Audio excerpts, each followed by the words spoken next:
Ressaltando, então, que essa também é uma notícia boa para o Brasil. Esse representante, então, de assuntos internacionais, econômicos, trazendo o seu parecer. E a gente viu muito também das expectativas em relação à China, da China para com o mundo e do mundo para com a China, também no encontro do Fórum Econômico Mundial em Davos, na Suíça, nos últimos dias. Olha, gente, ainda nesse âmbito de questões econômicas, vamos falar sobre as Americanas. As ações da Americanas registraram uma despedida melancólica do Ibovespa, hein? Um dia depois de pedir recuperação judicial, a empresa fechou a sexta-feira com a ação valendo 71 centavos. Além disso, a recuperação judicial da empresa já é considerada uma das maiores do país. Para a gente falar sobre essa crise na Americanas, todo esse cenário, né, dessa instabilidade danada, a gente conversa agora com a economista, a Carla Argenta. Carla, tudo bem? Bem-vinda e obrigada pela gentileza de estar com a gente aqui na CNN. Muito obrigada pelo convite. É sempre um prazer participar aqui da programação da CNN juntamente com vocês, esclarecer um pouquinho dessas dúvidas que assolam o mercado investidor, o mercado de investimentos e investidor. Sim. Pois é, e é tão sensível, né? Porque a gente vê desde o ponto de vista do mercado para quem tem ações, os investidores, o ponto de vista de quem tem dúvidas, né? Puxa vida, eu costumo comprar na Americanas, como é que vão ficar as lojas? E as empresas que fazem parte do guarda-chuva da Americanas permanecerão abertas, não permanecerão? Enfim, nós temos aqui muitos aspectos para serem tratados. Quero começar te perguntando sobre essa recuperação judicial. Como será exatamente esse processo de recuperação judicial frente aos bancos? O que é que os acionistas precisam saber? De que maneira você avalia que seriam essas medidas para que a empresa possa tomar para se estabilizar? Claro. Olha, cada recuperação judicial é uma história diferente. Embora existam etapas a serem cumpridas, né? O que a gente sabe até agora em relação a Americanas é que o primeiro passo, que é justamente esse pedido de recuperação judicial, ele aconteceu. Quando isso acontece, a empresa ela não pode ser cobrada pelas suas dívidas, né, por um período relativamente longo de 180 dias, e é traçado um novo plano para que todas essas obrigações da empresa sejam arcadas dali para frente, né, a partir desses 180 dias. Então, esse primeiro passo já foi dado, esse processo está em curso e o desenho dessa forma como será esse pagamento, ele irá acontecer daqui para frente. Nesse primeiro processo, a gente fala especificamente de medidas judiciais e não fala de movimentos econômicos. Os movimentos econômicos, eles tendem a vir depois e são extremamente importantes, porque eu, pelo menos, não me recordo de uma empresa que, após pedir essa recuperação judicial, tenha saído desse processo com a mesma estrutura. Nós podemos esperar, sim, uma empresa completamente diferente após esse final de processo de recuperação judicial. Lojas tendem a ser vendidas para concorrência. A Americanas, ela deve sair desse processo completamente diferente do que nós conhecíamos antes desse pedido de recuperação judicial. Né? E acho que vale fazer uma ressalva que até mesmo esse processo de recuperação judicial ele acontece de uma forma meio um tanto quanto questionável, né? Porque existia uma auditoria interna, uma auditoria externa, analisando as contas contábeis da empresa. Surgiu um rombo que inicialmente se imaginava que seria de 20 bilhões e depois ele foi para 40 bilhões. Houve uma movimentação estranha em relação à postura, né, desse corpo que fica à frente da instituição em relação à compra e venda dessas ações. Então, tudo isso está sendo levantado para se averiguar se de fato houve fraude ou houve erro contábil. Né? A partir desse momento, então, a gente vai ver quais são os desdobramentos desse processo. Mas, por hora, o que nós podemos dizer, o que existe sobre a mesa, é que é um processo longo.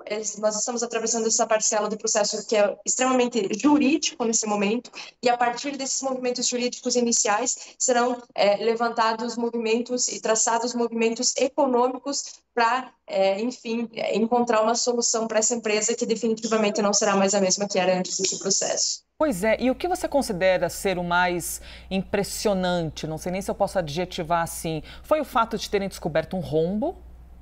Ou se é o fato da complexidade de como agora sobreviver diante desse rombo? Como manter essa marca, como manter a estrutura, como ser o mínimo prejudicial possível para a próxima... É uma complexidade assim que é difícil de ver de fora e conseguir interpretar. Exatamente. Nesse momento, é tudo muito recente, né? Então, nesse processo, é difícil você fazer qualquer tipo de análise. Mas, olhando para o histórico de outras empresas que já recorreram a esse tipo de medida, né, que já entraram em recuperação judicial, nós temos um caso muito emblemático, que é o da Odebrecht. A Odebrecht hoje sequer atende pelo mesmo nome, não tem ações negociadas na Bolsa de Valores. Nós temos um caso também muito emblemático, que é o da Oi, que aconteceu esse processo lá em 2016. Exato. Eu, inclusive, estava observando qual era o histórico dessas ações da Oi, né?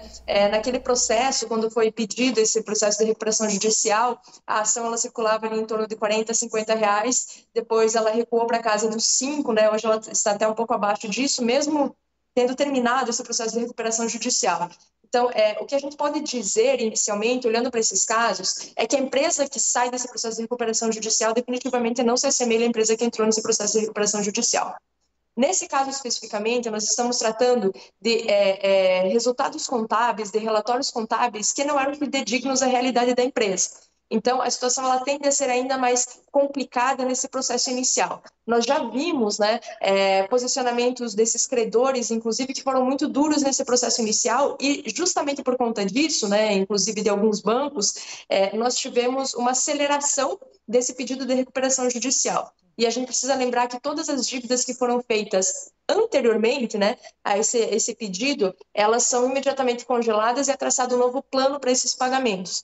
Então, se a partir de agora nós tivermos demissões em massa e outros movimentos, isso não entra no processo de recuperação judicial, né?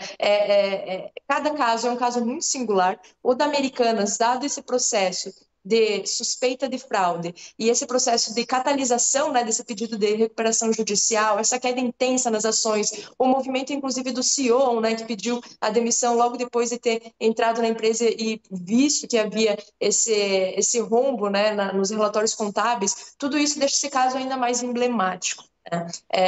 Inicialmente, o que a gente precisa mencionar em relação a casos como esse é que o processo de recuperação judicial ele não é feito para passar, enfim, a mão nas costas, no ombro e acariciar a empresa que incorreu nesses erros contábeis, né?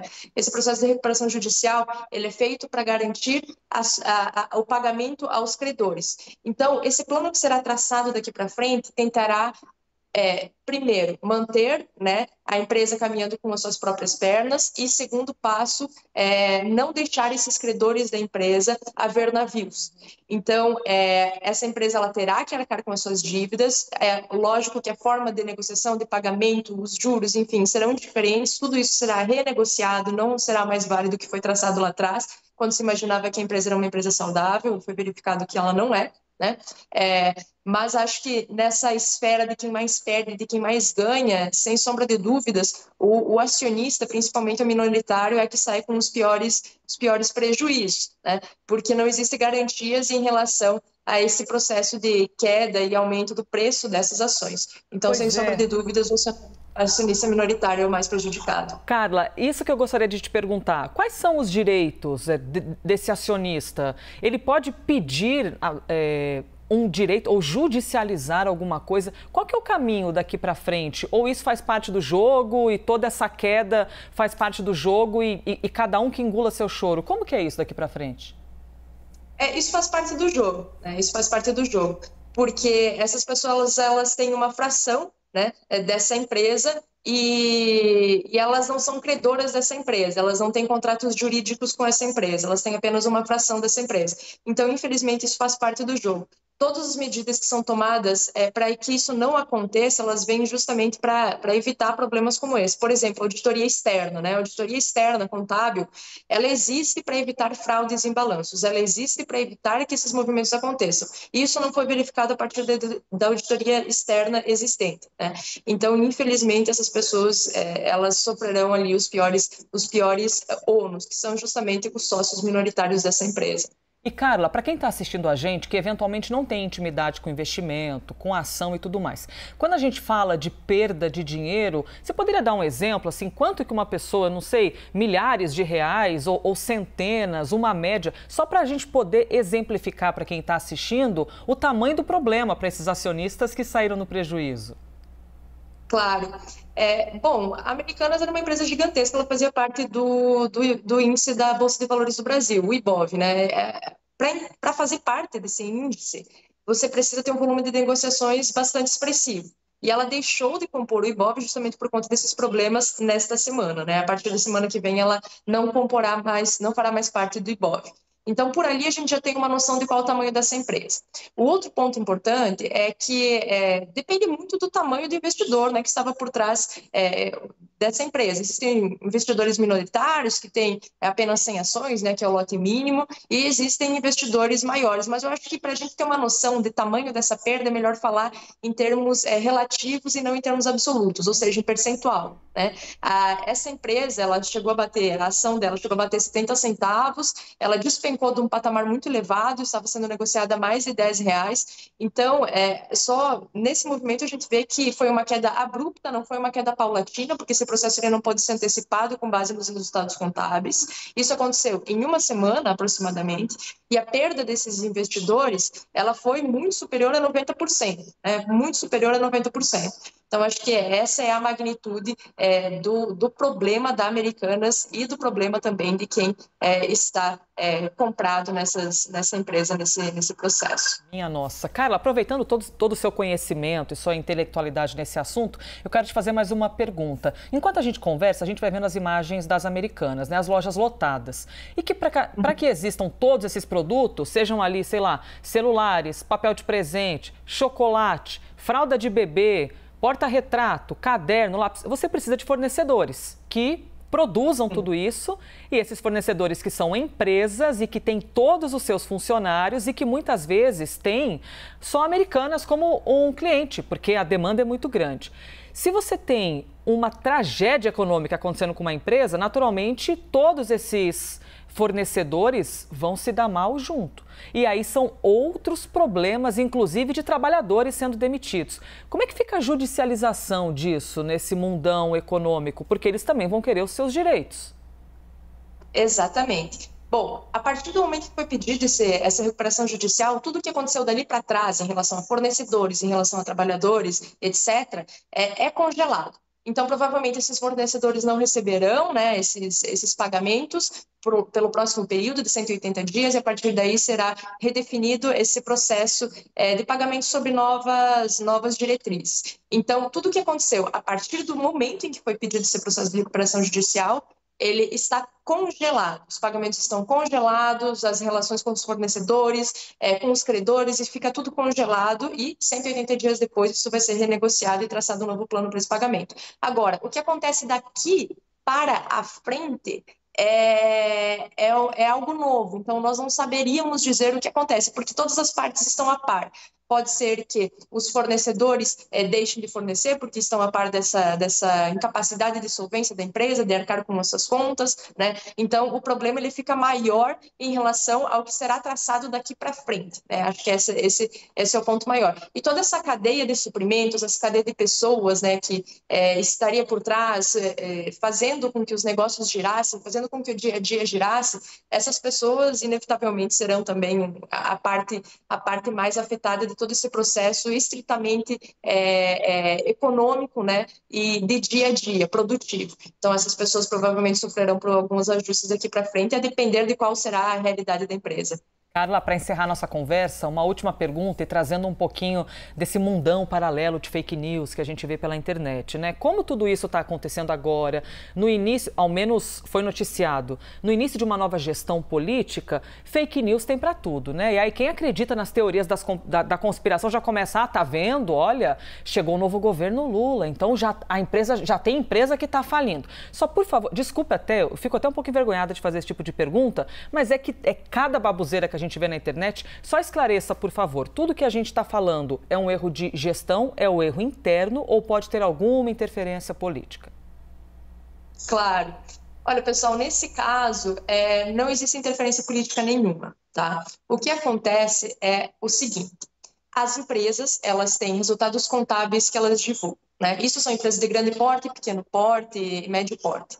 Esses resultados contábeis, no caso de empresas que são listadas na Bolsa de Valores, eles são auditados por empresas externas, por auditorias externas, para garantir a credibilidade desses balanços que estão sendo divulgados. Tudo que nós estamos falando em relação a Americanas aconteceu de 2022 para trás. E aqui existe uma suspeita ainda mais grave, que não é de falência por motivos econômicos, que é de fraude, embora isso não tenha sido comprovado. Ou seja, todos aqueles resultados contábeis que vigoraram até a última divulgação dos relatórios contábeis, talvez exista uma possibilidade, existe uma hipótese muito grande de que eles foram fraudados ao longo do tempo. Tá? Então, isso não tem a ver com movimentos de políticos recentes, isso não tem a ver com movimentos econômicos. Inclusive, isso é uma coisa que eu tenho dito muito, que as pessoas que acreditaram nesses resultados contábeis e tomaram suas decisões com base nisso, elas não devem se sentir culpadas por uma análise própria, né? por uma identificação errada ou uma leitura errada da característica da empresa, porque não é esse o caso. Essa empresa ela apresentou resultados que não eram condizentes com a realidade dela. Então, isso está muito mais próximo e precisa ser comprovado de uma fraude, efetivamente, do que de má gestão em relação às pessoas que acreditaram nessa empresa e compraram ações dessa empresa e em relação a movimentos políticos, né? Então, acho que é algo muito mais problemático que nós estamos falando e tratando aqui. Muito obrigada, viu, pelo esclarecimento. Até a gente fica meio envergonhado de perguntar algumas coisas, mas esse mundão paralelo da internet, eu vou te contar uma coisa. Então, a gente sempre aproveita quando tem conteudistas, pessoas que são ali intelectualizadas nas suas áreas, para desmistificar, né, algumas bobeiras que a gente vê por aí, independentemente de qual seja o governo de agora ou de antes. Conversamos com a economista Carla Argenta. Carla, obrigada pela gentileza, hein, de um sabadão de manhã, trabalhar e dar entrevista aqui pra gente na CNN. Obrigada mais uma vez. Obrigada, o prazer é todo meu e até a próxima, pessoal. Tchau, tchau. Até a próxima, obrigada.